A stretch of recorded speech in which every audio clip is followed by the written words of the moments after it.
kalian mendengar dengan istilah Newton? Pasti pernah dong, entah itu di buku pelajaran ataupun pernah dibahas di kelas. Nah, Newton atau yang kita kenal dengan Isaac Newton adalah seorang filsuf matematika dan fisika. Isaac Newton ini telah menemukan beberapa hukum mengenai gerak benda yang dinamakan dengan hukum Newton. Nah, di sini kita akan membahas mengenai 3 hukum Newton dan bagaimana penerapannya dalam kehidupan sehari-hari. Yuk, check this out. Sebelumnya, pernahkah kalian bertanya-tanya mengapa benda bisa bergerak dan berhenti? Atau mengapa semakin besar tenaga yang kita berikan, semakin cepat pula benda itu bergerak? Nah, semua ini bisa dijelaskan dengan 3 hukum Newton yang menjadi dasar dalam memahami gerak dan dinamika benda. Mari kita jelajahi satu persatu. Hukum 1 Newton. Hukum 1 Newton ini berkaitan dengan sifat kelembapan benda. Hah? Maksudnya apaan tuh? Kok kelembapan benda? Nah, jadi gini teman-teman, sifat kelembatan benda atau yang biasa disebut sebagai inersia, maksudnya ialah sifat suatu benda untuk mempertahankan kedudukannya. Jadi, hukum 1 Newton ini menjelaskan bahwa setiap benda yang diam akan tetap diam, dan setiap benda yang bergerak akan terus bergerak, selama nggak ada resultan gaya yang diberikan atau bekerja pada benda tersebut. Sebagai contoh, terdapat sebuah gelas kosong yang kita letakkan di atas selembar kertas. Lalu, apa yang akan terjadi jika kita menarik kertas tersebut dengan cepat? Jika kita menarik kertas dengan gerakan yang cepat dan mendatar, gelas tetap diam di tempatnya dan tidak ikut terbawa. Mengapa bisa begitu?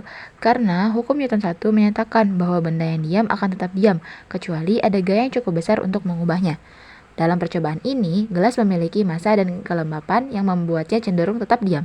Saat kertas ditarik dengan cepat, gaya gesek antara kertas dan gelas sangat kecil dan berlangsung dalam waktu singkat, yang mengakibatkan gelas tidak ikut tertarik bersama kertas dan tetap berada di tempatnya. Namun, jika kita menarik kertas dengan lambat, gesekan antara kertas dan gelas akan lebih besar sehingga gelas bisa ikut tergeser. Oleh karena itu, resultan gaya yang bekerja pada benda sama dengan 0, maka benda tersebut tidak memiliki percepatan ataupun percepatannya itu sama dengan 0. Oleh karena itu, secara matematis, hukum 1 Newton bisa ditulis dengan persamaan sigma F sama dengan 0. Gitu teman-teman. Hukum 2 Newton. Hukum 2 Newton berkaitan dengan keadaan benda yang bergerak, di mana massa benda dan gaya yang diberikan pada benda tersebut diperhitungkan.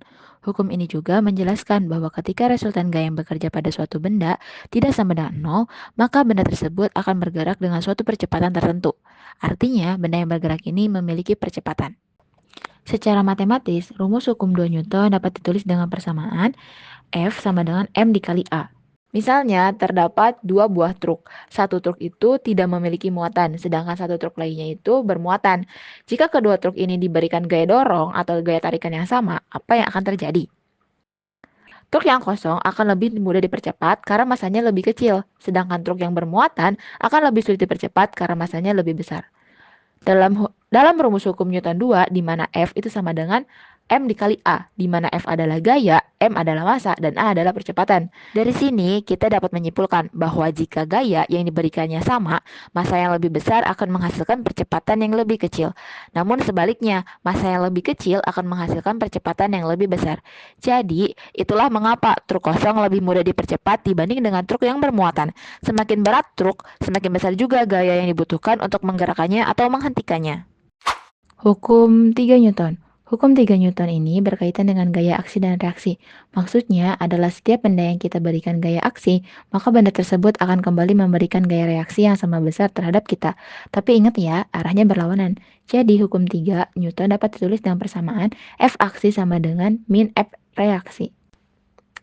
Salah satu contoh sederhana yang bisa kita lakukan adalah percobaan dengan pisau dan kentang. Sebuah kentang yang diletakkan di atas meja, kemudian kita mengambil pisau dan menyentuhkan bagian tumpulnya ke permukaan kentang. Jika kita mengetuk bagian gagang pisau dengan tangan atau benda lain, sesuatu yang menarik akan terjadi. Ya, kentang akan melompat ke atas. Fenomena ini terjadi karena adanya aksi dan reaksi. Saat kita mengetuk gagang pisau, gaya dorong ke bawah diteruskan ke bagian bawah pisau yang menyentuh kentang. Akibatnya, kentang memberikan gaya reaksi yang sama besar tetapi berlawanan arah, sehingga terdorong ke atas. Percobaan sederhana ini menunjukkan bahwa setiap gaya yang diberikan pada suatu benda akan selalu dibalas dengan gaya yang sama besar tetapi dalam arah yang berlawanan. Dari berbagai percobaan sederhana yang telah kita bahas, kita bisa melihat bagaimana hukum Newton bekerja dalam kehidupan sehari-hari. Hukum Newton 1 menunjukkan bahwa benda akan tetap diam atau bergerak lurus beraturan jika tidak ada gaya yang mempengaruhinya, seperti kertas yang ditarik dari bawah gelas tanpa menggeser gelas itu sendiri. Hukum Newton 2 mengajarkan bahwa percepatan suatu benda bergantung pada gaya yang diberikan dan masanya, seperti truk kosong yang lebih mudah dipercepat dibandingkan truk bermuatan. Sementara itu, hukum Newton 3 membuktikan bahwa setiap aksi selalu menimbulkan reaksi yang sama besar tetapi berlawanan arah, seperti saat kita mengatuk pisau dan menyebabkan kentang melompat ke atas. Melalui prinsip-prinsip ini, kita bisa lebih memahami bagaimana dunia di sekitar kita bekerja. Dari hal sederhana hingga teknologi canggih, semuanya berkaitan dengan hukum-hukum fisika yang telah ditemukan oleh Sir Isaac Newton. Jadi, jangan ragu untuk mengeksplorasi lebih banyak dan membuktikan sendiri bagaimana hukum-hukum ini terjadi dalam kehidupan nyata. Sekian, terima kasih.